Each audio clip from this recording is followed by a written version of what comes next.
हम मनुष्य हैं और हम अपनी बुद्धि से सोच व विचार कर निर्णय करते हैं। हमारा प्रथम कर्तव्य क्या है, इस पर भी हम विचार करते हैं, नहीं करते तो कर सकते हैं। विचार करने पर हमें ज्ञात होता है कि हमें किसी अदृश्य सत्ता ने बनाया है। माता पिता अवश्य हमारे जन्म में सहायक हैं, परंतु वह हमारे शरीर की रचना व रोग होने पर उसे ठीक करने के विज्ञान से परिचित नहीं होते। कोई भी माता पिता यह दावा नहीं करता कि वह अपनी संतानों के आत्मा व शरीर का निर्माता व रक्षिता है। अतः हमारे शरीर की रचना, क्योंकि यह नाशवान है अर्थात मृत्यु को प्राप्त होने वाला होता है, किसी अदृश्य सत्ता से हुई निश्चित होती है। वह सत्ता कैसी है व उसमें क्या गुण हैं, तो हमें अपने शरीर व सृष्टि को देखकर यह निश्चित होता है कि वह सत्ता ज्ञानवान सत्ता है। ज्ञानवान सत्ता जब कोई रचना करती है तो उसे उपादान कारण एवं भौतिक पदार्थों की आवश्यकता होती है, जैसे कि एक कुम्हार को मिट्टी की आवश्यकता होती है, जिसे रूपांतरित कर वह नाना प्रकार के उपयोगी सामान बनाता है। इसी प्रकार संसार में विद्यमान ज्ञानवान सत्ता जिसने सृष्टि की रचना की है, वह किसी जड़ भौतिक पदार्थ से सृष्टि की रचना करती है। वेद एवं शास्त्रकारों ने इसका विवेचन किया है और सृष्टि का कारण सत्व, रज व तम गुणों वाली सूक्ष्म प्रकृति को बताया है, और यह भी बताया है कि यह मूल प्रकृति अनादि व नित्य है एवं यह नाश अर्थात अभाव को कभी प्राप्त नहीं होती। इस मूल प्रकृति से ही इस सृष्टि अर्थात सूर्य, चंद्र, पृथ्वी और लोक लोकांतरों की रचना सहित सृष्टि के पदार्थों से ही हमारे शरीरों की भी रचना हुई है। इस सृष्टि की रचना करने वाली सत्ता को ही वेद एवं शास्त्रों में ईश्वर कहा गया है।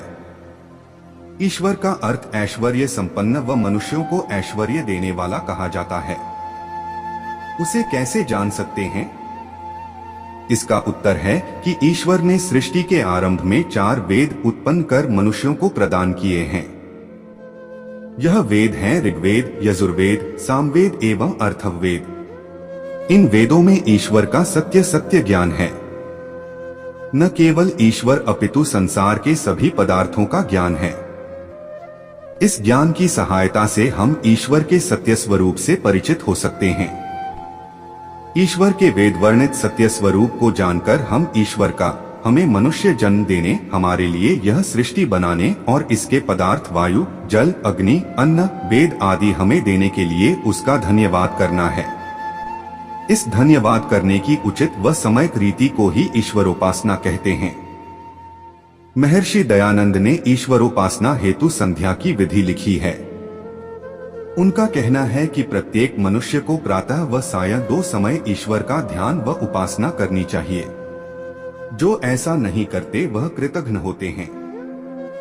कृतघ्न इसलिए होते हैं कि जिस ईश्वर ने हमें बिना कोई मूल्य लिए हमें संसार की सबसे कीमती वस्तु यह शरीर दिया है, हम उसे न जाने और उसका उचित रीति से धन्यवाद न करें तो यह कृतघ्नता नहीं तो और क्या हो सकता है, अर्थात यह कृतघ्नता ही होती है। अतः प्रत्येक मनुष्य को वेदों का स्वाध्याय कर ईश्वर के स्वरूप को जानना और ईश्वर के वेद वर्णित गुणों से ईश्वर की स्तुति, प्रार्थना व उपासना, जिसे हम संध्या व ध्यान भी कह सकते हैं, इसे प्रतिदिन प्रातः व सायं करना प्रथम व मुख्य कर्तव्य है। जो ऐसा करते हैं वह भाग्यशाली है और जो नहीं करते उन्हें इसे अवश्य ही करना चाहिए। ईश्वरोपासना से अनेक लाभ होते हैं। मनुष्य की आत्मा की उन्नति होती है। उपासना से ईश्वर के गुण, कर्म व स्वभाव के अनुसार हमारा जीवन बनता है। इससे हमें सुख प्राप्ति होती है, हमें यश प्राप्त होता है, हमारी बुद्धि व ज्ञान की वृद्धि होती है, ईश्वर का सहाय हमें मिलता है। ऐसा होने पर ही हमारा जीवन सफल होता है।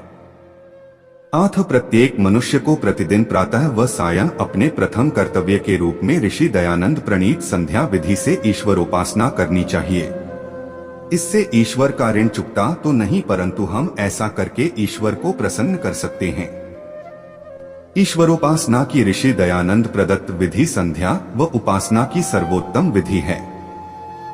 ओ तीन शम